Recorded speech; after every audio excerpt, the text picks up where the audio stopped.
እንደውም ሰላም አይደለም። ሰላም አትበል። ሌላ ምንድን ነው የፈለግከው? ምንድን ነው የፈለግከው? አላወቀኝም መሰለህ እኮ ስላለ። እውነት ለመናገር እኔ ለመጀመሪያ ጊዜ ፕራንክ ተብሎ በጣም ልብ ያዘነበትና እኔ ብቻ አይደለሁም ብዙ ሰው ይሄን ፕራንክ ተመልክቶ ቁጣውን የገለጸበት እስካሁንም ድረስ ይሄ ፕራንክ ሳይሆን ዲስሪስፔክት ነው፣ ክብርን ማሳነስ ነው ብሎ እንዴት እንደዚህ ይደረጋል፣ ሌላ ፕራንክ ጠፍቶ ነው እስከሚባል ድረስ ጉድ የተባለለት ፕራንክ ነው ሰሞኑን የተለቀቀው። ምክንያቱም አርቲስት ዘላለም የተከበረው አርቲስት በብዙ ፊልሞች የምናደንቀው ቲያትሮች ላይ የምናውቀው ሰው አክብሮ እንግዳ ብሎ ተገኝቶ በተቀመጠበት ቦታ ላይ አንድ ሰው ይመጣልና ሰላም ስለ ለምንድን ነው ያላልከኝ ለምንድን ነው ያላየኝ ብሎት በጣም ክብሩን በሚነካ ሁኔታ እያንቋሸሸው ሊጣላው ድረስ ደርሷል። እና ይህን ፕራንክ ብዙ ሰው ሲመለከት በጣም ነው የገረመው። የሀገራችን ፕራንክ ወዴት እንደሚደርስ እኔ አላቅም። እንደዚህ አይነት ፕራንክ የለም። እስቲ ቪዲዮን መጀመሪያ ልጋብዛችሁና ባጭሩ ሀሳብ እንሰጥበታለን። የኔ አባት ማለት ነው ከስሬ ብዙ ሰው ነው ማሰራው። እንደዚህ የሚናገረኝ የለም። ብራዘር ተላጋቡ እንደሱ አይ ነው ሰላም አልኩት አይደል? እግዚአብሔር ሰላም ተብሎና ብናወራሽ ከባድ እኮ አይ ብዙ ፌመሶች እንደዚህ ላይ ነው ከዚህ በፊት በእኛ ነው እዚህ የደረስከው። ገብቶሃል? እኛ ላይ ነው እዚህ የደረስከው ማለት ነው። አንቺ ሌላ ነገር ስለምትገባለህ ሌላ እኛ እዚህ ሌላ ነገር ስሜታዊ ለምን ትሆናለህ? አላየሁም አይደል? እያወራን ነው ስለ ጉዳይ እያወራን ነው። ስለዚህ እኔ አንድ ነገር ልንገርህ፣ እኔ ማንም ሰው ያቀኛል። በእንደዚህ አንተ ባልከው ልክ እኔ ሰው አሳንሽም አላውቅም። ጭራሽ በእኛ ነው እዚህ የደረስከው ይላል። እኔ በእርግጠኝነት እሱ በእኛ አይደለም እዚህ የደረሰው በራሱ ጥረት ነው። ለፍቶ ከስር ተነስቶ ተለማምዶ አክቲንግ ተሰጥቶን ብሎ መስዋዕትነት ከፍሎበት የሰራው ስራ ነው። አይኖ ይገባኛል፣ ፕራንክ ነው በእነሱ ቤት። ግን ብዙ ኮመንት ስመለከት እንደው ይሄ እንዴት ነው ፕራንክ የሚሆነው? ፕራንክ ከሆነ ከታወቀ በኋላ ራሱ ምን አይነት ምቾት ይሰጠዋል? እንዴት ነው በተቀመጠበት ሄዶ አንጓጦ ፐርሰናል ድረስ ለመጣላት እየደረሰ የሚናገራቸው ቃላቶች ራሱ አይታችሁታል። በእኛ ነው እንደዚህ የደረስከው፣ እኔ ማንም እንደዚህ ብሎኝ የንቀት አይነት እየተደረገ የተከበረን አርቲስትን ባይሆን ሌላ ሰውንም ማድረግ ራሱ አያስፈልግም። እኔ የኛ ሀገር የፕራንክ ሁኔታ በጣም ነው የሚያሳዝነኝ። እውነቴን ነው የምላችሁ። ብዙ ፈጠራዎች መስራት ይቻላል። ብዙ ዲስሪስፔክት ሳይደረግ ሰላማዊ በሆነ መልኩ ፕራንክ ማድረግ ይቻላል። እንደምትመለከቱት ደንግጧል እና በጣም ትሁት ነው። ተረጋጋ፣ ምንድን ነው የተፈጠረ ነው እያለ ያለው እና እንደዚህ ቁምሽሽ ብሎ አርቲስቱ ስመለከት ልብ ይሰብራል። እናንተስ ምን ሀሳብ ትሰጣላችሁ? እንደው ይህ ቪዲዮ ለብዙ ሰው ተደራሽነት አስተማሪም እንዲሆን እስቲ ላይክም ኮመንትም እያደረጋችሁ አድርሱልን። ይቀጥላል። እንደውም በመጨረሻ ላይ ይሄ ትሁትነቱ ጠፍቶ አርቲስቱ በጣም እልህ ውስጥ ይገባና ወደ መጣላት ይሄዳል። እስቲ እሱን ቪዲዮ እንመልከት። ጀመር ቆማ ታወራኝ ነበር ታቀኝ እንዴ? ስራ ሲኖር አርቲስት ነህ አይደል አንተ? አንተ እኛ አንተ እኛን አታውቅንም። እሺ ዝም ብለው ሁሉም ሰው ጭራሽ እኩል ባታወራኝ ነው። እኔ እኮ የሚያደከኝ ሁሉ የማወቅ ግዴታ የለብኝም ማለት ምን ፈልገህ ነው? አልገባኝም። ሰላም ስለ በቃ አይደለም ሰላም አይደለም በቃ ሰላም ያለ ማለት መብት እኮ ነኝ አይደል? ትለኛለህ። በግድ አይደለም ለምን ሰላም በግድ ነው ሰላም የምትለኝ አይደለም ለምን ሰላም አይደለም አትልም አይደለም ትቢቱ እኛ እዚህ ያድርሰ ነው ሰላም ትለኛለህ።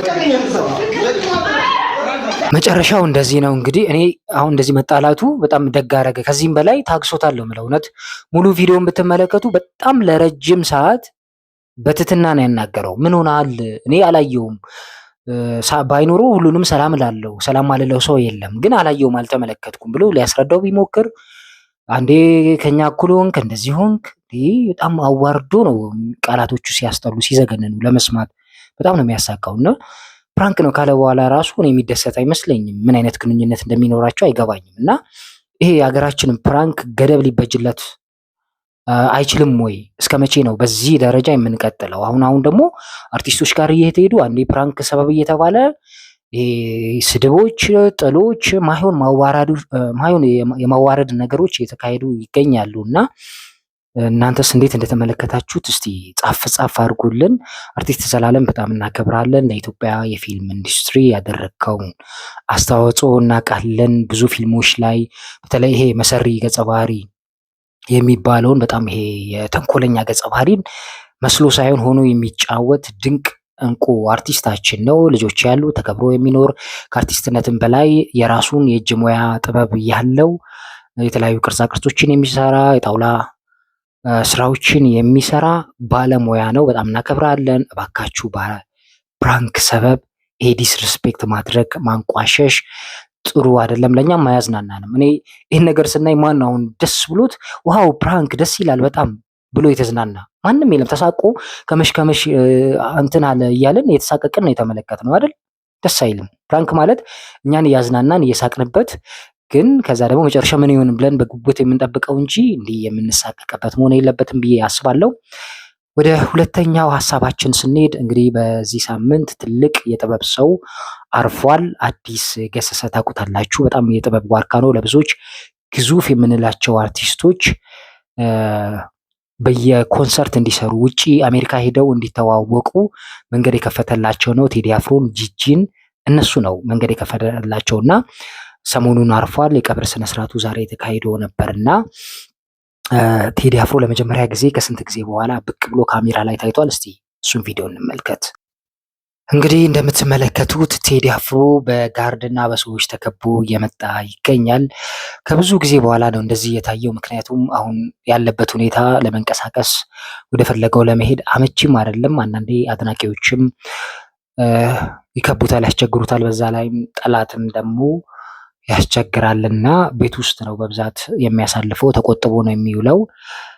ዛሬ ግን ያው በሱ መጨከን አልቻለም። ምክንያቱም ቴዲ አፍሮ ለመጀመሪያ ጊዜ አሜሪካ ሄዱ ኮንሰርት እንዲያዘጋጅ ያን ታዋቂውን ቦጊዳን አልበም ከለቀቀ በኋላ እንዲሰራ ያደረገው አዲስ ከሰሰ ነው። እስቲ አዲስ ከሰሰ ማን ነው የሚለውን አንዳንድ የእሱን ቪዲዮ እንመልከት። ጂጂን አላውቃትም ፐርሰናሊ።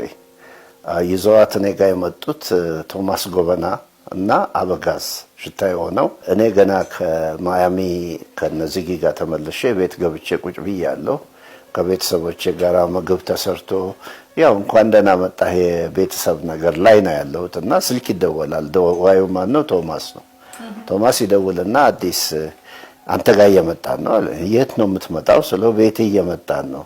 ለምን ስለው አንዲት በጣም ጎበዝ የሆነች ኢትዮጵያዊ ዘፋኝ እንድታገኛት እንፈልጋለን፣ በጣም ጎበዝ ነች እና አዲስ ከሰሰ በጣም ግዙፍ የተባለ በሙዚቃ ኢንዱስትሪ ውስጥ ታሪክ የሰራ የጥበብ ሰው ነው። ነፍሱን ይማር እንላለን። ጂጂን የምታክል ድንቅ ዘፋኝ እሱ ነው ለመጀመሪያ ጊዜ ወደ ውጭ ሄዳ ከውጭ ድርጅቶች ጋር ተፈራርማ እንድትሰራ ያደረገው። ይሄ ውጭ ከጂጂን ያገባት ባለቤቷ ራሱ እሱ ነው መጀመሪያ ያስተዋውቃቸው። ማናጀሯን ስራዎቿን እንድትሰራ በውጭ ኮንሰርት እንድታቀርብ አልበሞች አፈራርሞ ይሄ የምንሰማቸው ድንቅ ድንቅ የጂጂ አልበሞች በአዲስ ገሰሰ የእጅ አሻራ አለበት። በጣም ታዋቂ ሰው ነው። እንግዲህ ከመድረክ ጀርባ ስለሆነ ብዙ ሰው ፊቱን ላናቀው እንችላለን፣ ግን ለዚህ ለኢትዮጵያ የጥበብ የሙዚቃ ኢንዱስትሪ ውስጥ ትልቅ አስተዋጽኦ አድርጓል። ነፍሱን ይማርልን እንላለን። በመጨረሻም እንግዲህ ቴዲ አፍሮ እና ሌሎች አርቲስቶች የቀብሩ ስነስርዓት ላይ ሲሳተፉ ያለውን ቪዲዮ ልጋብዛችሁና ፕሮግራሜን አበቃለሁ። ላይክ፣ ሰብስክራይብ፣ ኮመንት አስቀምጡ። አዳዲስ ሀሳቦችን እናመጣለን። ይቀጥላል። እንደምትመለከቱት ቅድም የተመለከትነው አይነት ነው። ቴዲ አፍሮ